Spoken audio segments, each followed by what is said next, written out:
Hello folks, and welcome to the channel, or welcome back. And in this video I'm going to show you something about an MGB GT V8 that I picked up with the intent to rally with it. So when I got home with the car, I started to check it out briefly, and then I decided to take it for a spin, a test ride.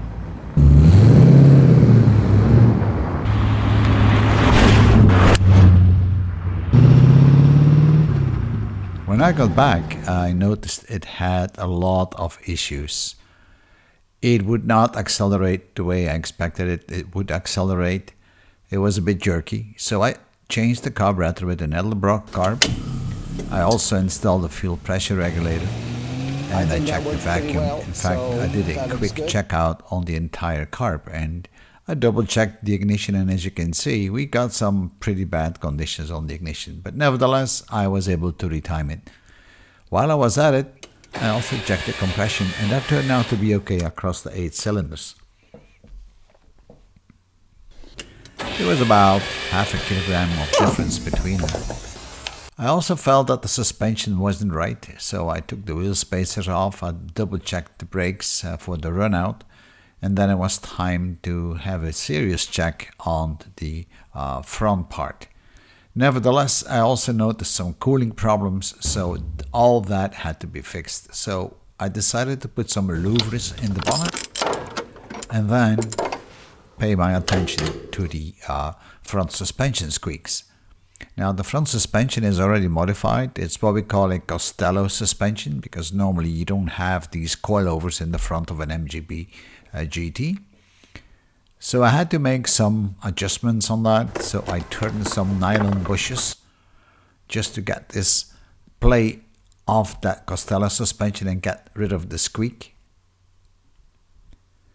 And when all that was done, I was able to reassemble it, and at least that would get me going now for another test ride.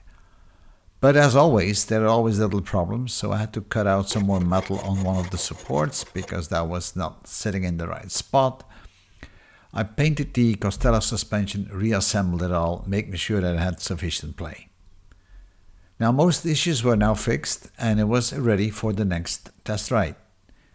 I was kind of curious to see if this would have fixed everything, and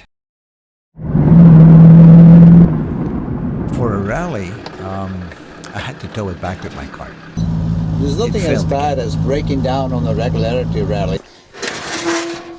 And that's not a lot of fun, to go to a rally and then have to come back and fix it all over again.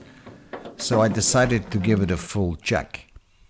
I did checks before, but apparently I did not do things right. But in this case, it was a pretty simple and weird fault. You could see the module there, and I thought I had fixed that issue with the ignition module because it's very sensitive to heat.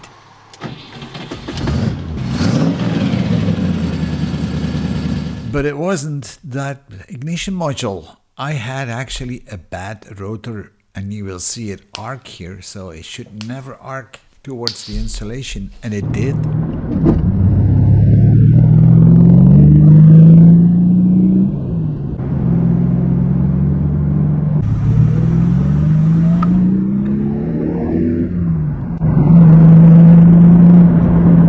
And the car was going real well. Although the back suspension, I didn't like it too much, so I decided to put some competition springs up. Now, if you're going to do that, you're going to lower the car, so you better be sure that you can fit it, that it fits in the fenders. Now, I have flared fenders on this car, so that was no issue. Putting new springs up, well, that takes you a little bit of time, and you got to be careful because you need to keep it all jacked up, and if you have a lift, it makes it easier. But don't do it on the ground or on some stands, because it's pretty dangerous and this thing can really pop out.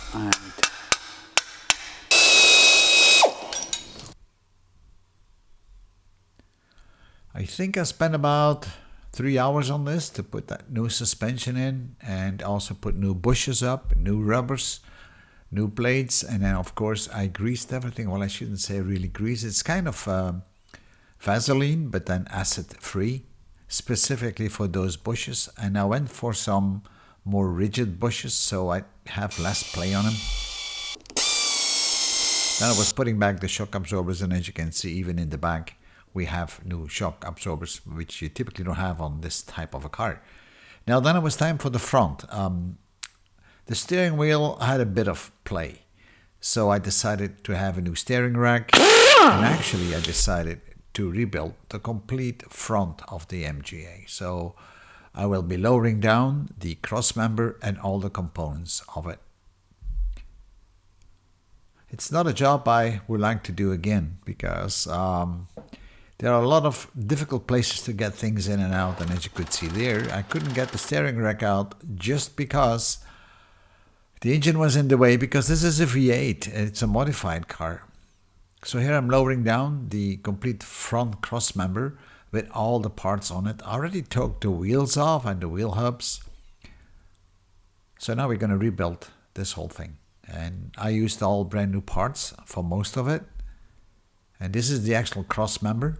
And it was still in a pretty good shape. So I brushed off most of the stuff, and then I shot blasted it with Garden 360. And then we've given it a new paint job after we measured it out. And I painted it with some special paint that you use typically in construction work. So that thing is never going to rust, at least not in my lifetime. And of course, the work would not be complete if I would not rebuild the brakes. So we took the brakes apart. I changed all the pistons inside and the seals. You can get those revision kits. We shot blasted the calipers, and then we got them repainted, so that everything looks tidy and clean, and you'll see that in a few minutes. I also changed the hoses to new hoses. And then it was time to reassemble everything underneath the car. And as you can see, these are all new parts. And everything is now supposed to be far more solid. The special grease that you should apply to these rubbers, and these are, and I forgot the name now what they are, but these are the blue ones, and those are far more rigid, so your suspension will have less play.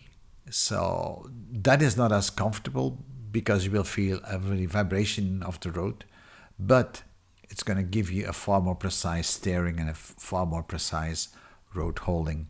This is what you typically do on the race cars. On the road, street cars for daily use, you don't do that, because it's going to be a bit of a mess to drive it, or uncomfortable. So here I'm heat wrapping the exhaust, and the cross member is now ready. And these are the bolts that are holding the cross member to the frame. And getting to the bolts on the top is not a lot of fun. It's very hard to get to them, but at the end I was able to get to it. So here we go. I have a jack, and the jack I'm using here is actually one for gearboxes, and it's handy if you work on your own. You can just push the pedal and it goes up or down, whatever way it has to go. And now it was time for the steering rack, and I'm just aligning it, so making sure that on both sides I have the same distance. And by the way, you can see all the videos in great detail on this on my YouTube channel.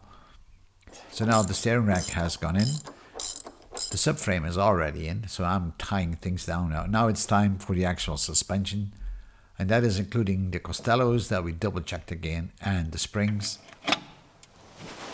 Putting all new bolts up, and then we torquing everything down to torque. Costello goes back on. Now putting the spring up, there's a couple of ways of doing it. Again, I'm using my gearbox jack to jack it up, and then connect the shock absorber to it, and then pull it back to torque.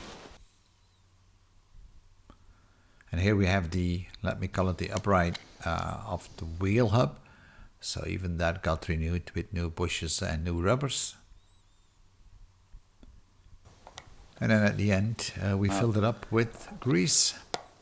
And here you see the old bushes and the new bushes. Now the new bushes, I think they are called polyethylene bushes, and they come with a special grease for it. Never use a normal grease for it. That is not a good idea. And here the lower wishbone is being put together, and now the top one is connected up, and now we have the proper brake disc sitting there, wiping it clean, and now it's time to connect it to the steering rack. and then lock it down. Here you see the reworked brake calipers, and we will fit, of course, new brake pads inside. Now they look pretty clean and good. They have all new pistons, as I said before. So after I've bleeded this, the brakes were working pretty good. Now, it's never finished on the race cars or rally cars. This distributor, guess what? It failed again, because these modules are very sensitive. I already moved the module away from the distributor onto a special made bracket, which was on the inner fender, just to make sure it gets cooler more, but it didn't help. I also got a new ignition coil, so I decided I give up. I went for a complete digital Dizzy, which I can fully program, as you can see. And then I took it for a test.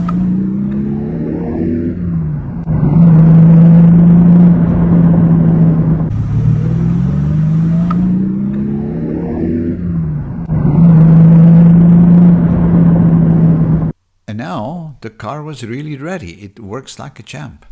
So thank you for viewing, and remember, you can see all those videos on my YouTube channel in great detail. Thank you for viewing. Bye bye.